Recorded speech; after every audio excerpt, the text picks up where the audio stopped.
안녕하세요. 안녕하세요. 오늘 오랜만에 인터뷰를 하게 됐는데 오늘 제 친구의 누님을 인터뷰하게 됐습니다. 네.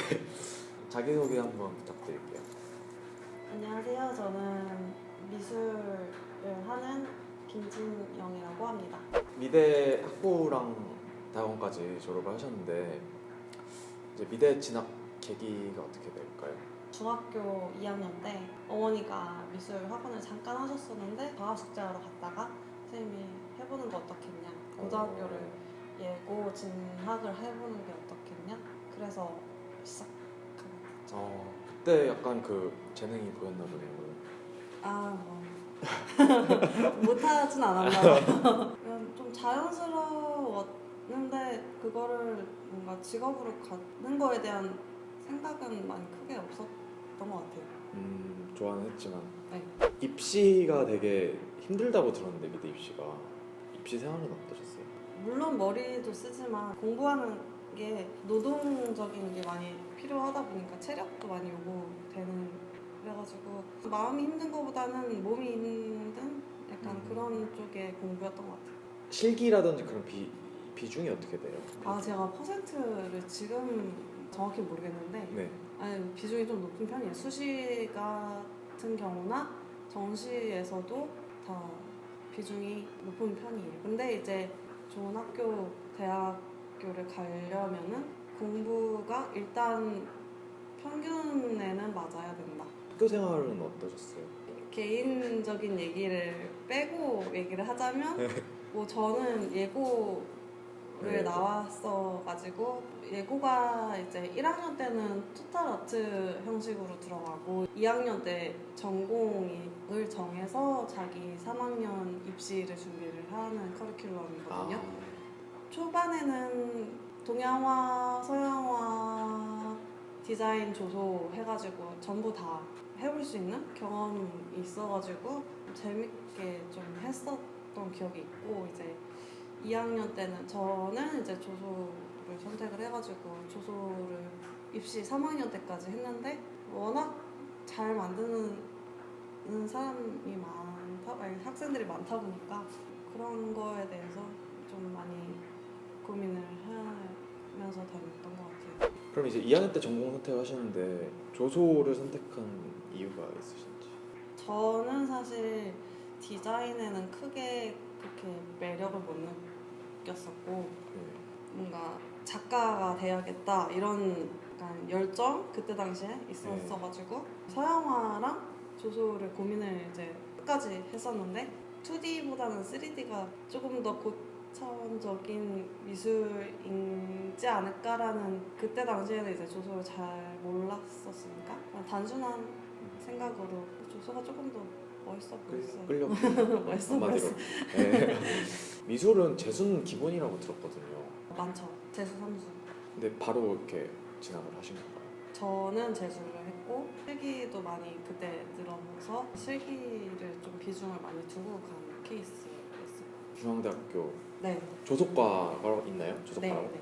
미대 조속과. 미대 조속과. 조속과 이렇게 좀 설명 좀 해주시겠어요?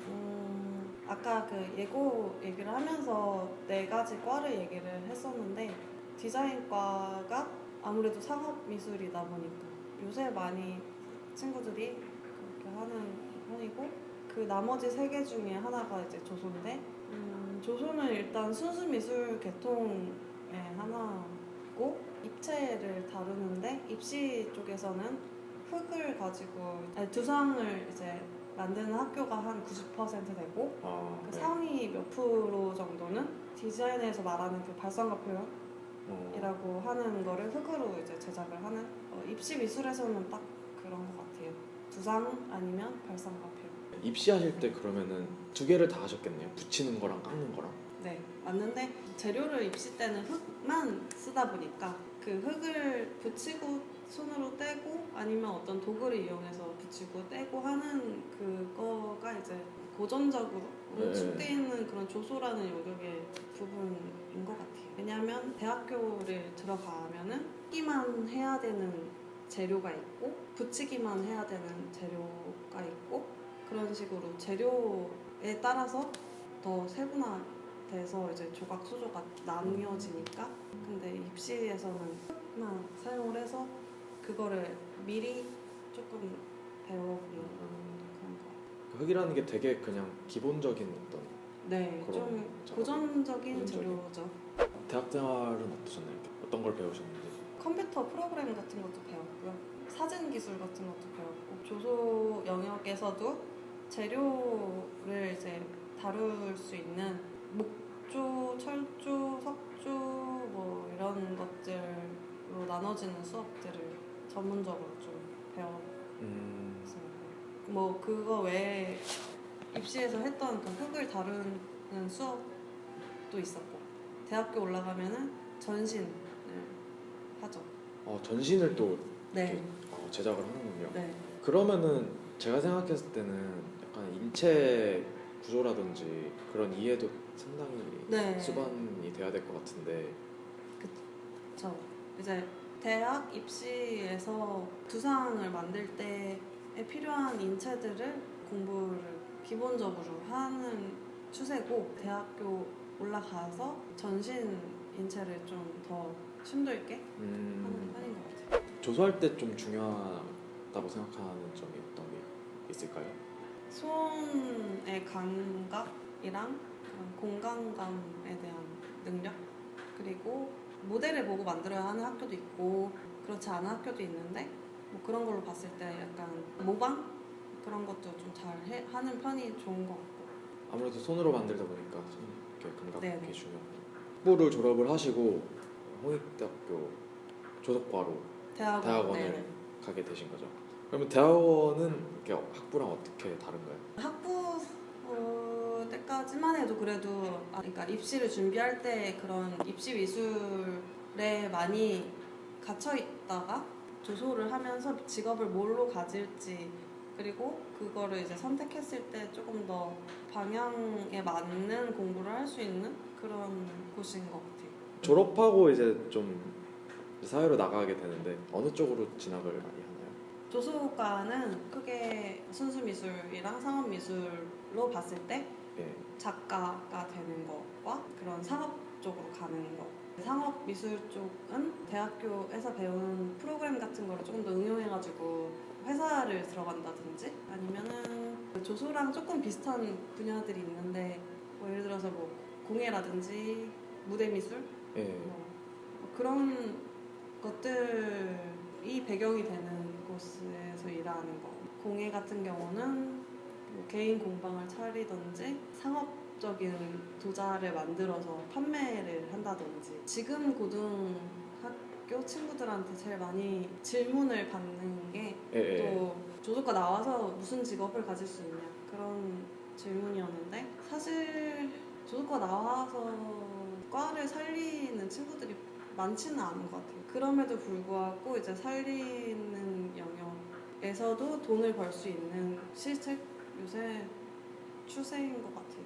요새 작가가 되더라도 상업적으로 많이 갈 수도 있는 그런 게 있어가지고, 뭐 예를 들어서 회사 소속 작가라든지 에이전시를 끼고 콜라보 같은 걸로 이제 자기 작품을 표현을 한다든지, 그렇게 된 지 좀 오래되긴 했지만, 작업을 한다고 해서 어디 틀어박혀서 뭔가 만들기만 하고 막 이런 거는 이제 좀 지난 게 좀 됐으니까. 그래서 다양하면서도 힘든 직업들이 조속과인 것 같아요. 많은 친구들이 고민하는 게 내가 어떻게 먹고 살 것이냐 그건데, 이제 배우고 싶은 거를 미술을 선택을 했어서 그거를 이제 전문적으로 하고 그걸로 돈을 벌려다 보니까 다양한 직업들이 좀 많이 생겨나는 것 같아요. 이번에 또 유튜브 채널을 오픈하신다고. 네, 제가 그렇습니다. 네. 예.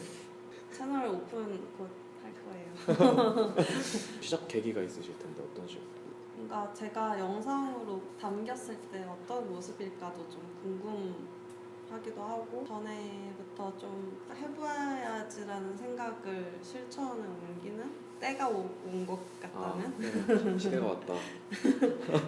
저만의 때, 아, 나만의 때가 온 네. 것 같아요. 주로 어떤 이제 영상을 찍고 싶으신지. 제가 조속과 나왔으니까 조속 네. 흑으로 아니면 유토, 스컬피. 제가 여기서 이게 작업하는 그런 거를 처음 봤거든요. 저는 실제로. 근데 상당히 흥미롭고 또 입시생들이나 관련 전공하시는 분들이 보셔도 재밌을 것 같네요. 네. 그랬으면 좋겠어요, 저는. 네. 밑에다가 채널을 이렇게 달아드릴 테니까 그 링크 타고 들어가시면 조소하는 모습을 보실 수 있습니다. 오늘 많이 본 건 있는데 뭐 구독과 좋아요 구독과 좋아요 눌러주셔야죠. 열심히 예, 해보겠습니다. 네, 알겠습니다. 그러면 오늘은 인터뷰는 여기까지 하도록 하겠습니다. 네. 미안해.